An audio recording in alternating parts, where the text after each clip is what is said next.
the Fed has been propping up housing prices. We saw this last year. They had a home buyer tax credit.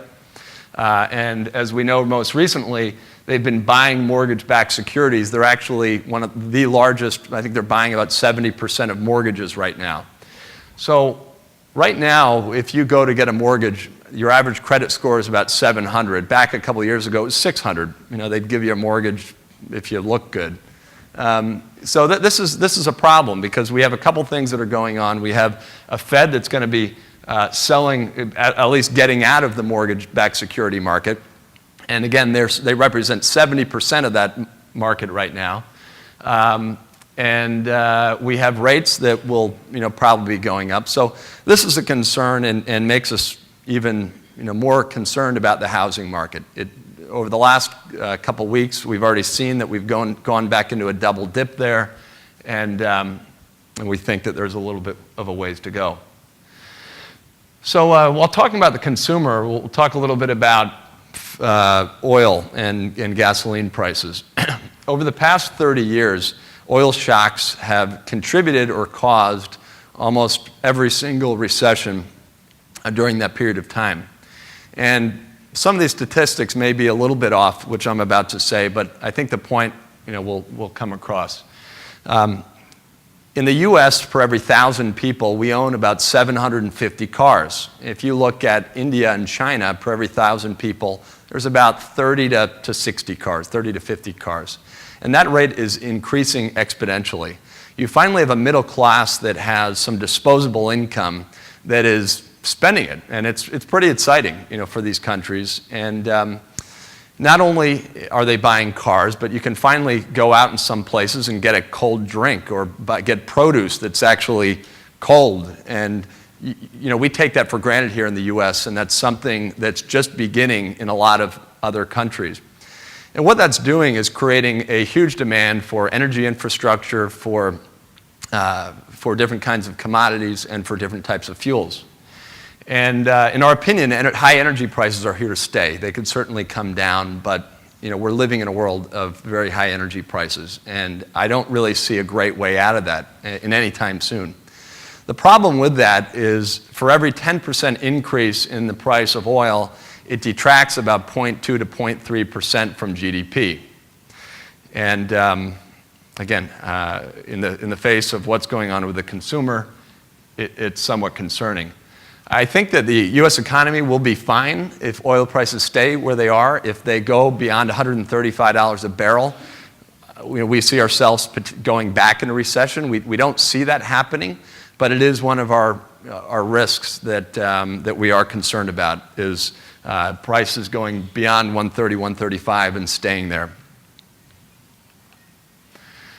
So in January, the FOMC got together and they talked about their projections of GDP for the U.S. They got together here in April and revised that downwards. So in the U.S., they revised their GDP forecast downwards and inflation upwards. And since then, commodity prices, fuel prices have moved up a little bit. And again, we think that these prices will continue to move up. So in our opinion, they're a little bit more optimistic. We think that 2011 GDP will come in somewhere in the mid to high twos. 2012, we're going to talk in a little bit about the debt problem that we have. And if we are going to cut back on spending, I think it's going to hurt GDP then. I think we have a very troubled consumer. So I think in 2012, again, while we don't fall back into recession, it will be more in the high 2 area, much less than a lot of what we're hearing from the government. So just back to switch around a little bit to markets. We talked about one of the reasons that the stock market should continue to do well is this dramatic corporate earnings and how they continue to do extremely well.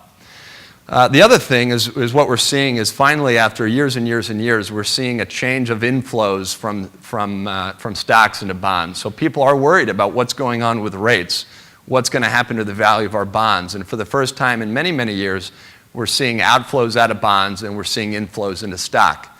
Where else are you going to put your money? In the money market yielding zero? Probably not. So We're seeing the markets continue to move up as a result of that. We think there'll be a floor in the market as a result of not only the corporate earnings, but this inflow as well. As we start getting later in the year, we are more concerned about corporate earnings as a whole. Right now, corporate earnings are, the margins are at record highs. And if there's anything we know from looking in history, it's that there's generally a reversion to the mean. And that's exactly, I think, what's going to be going on over the next couple of quarters. We've already seen, if you look into the details of S&P, the companies reporting in the S&P, a higher and higher majority are having lower and lower margins. And this is mostly a result of commodity costs, and a lot of that hasn't been through the system yet. Companies have done a good job so far passing that higher commodity cost onto the consumer. And we saw GM come out with earnings a couple of weeks ago or last week, and they said that the prices of cars are probably going to be going up again. They've already gone up twice over the last year.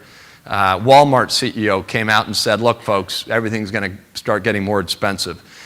And we've already talked about a consumer in a very weak state of mind, or at least not a powerful state of mind. So I think this is going to be a problem in the case that the companies are not going to be able to pass on these costs, or at least not all the costs the way that they expect to.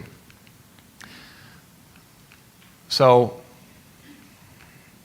I don't know about you. I know the Fed is saying that there's no inflation. So I just saw, I guess, when I drove up here from Princeton this afternoon, and it cost me about $80 to fill my tank, and I saw that eggs went up over the last month by 50%. I don't know, we don't eat tons of eggs, but I guess that's bad. But I do go to the grocery store, and I know the cost of cereals and everything, they're going to the moon. And as a consumer, there's a lot less in the bank at the end of the day when you have these type of things happen.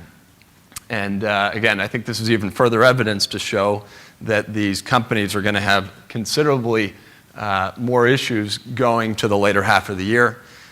This is one of the reasons why, as a strategy standpoint, we're trying to underweight things like consumer discretionaries, consumer staples, things that have very high input costs. We're concerned about their profit margins as we get forward to the end of the year.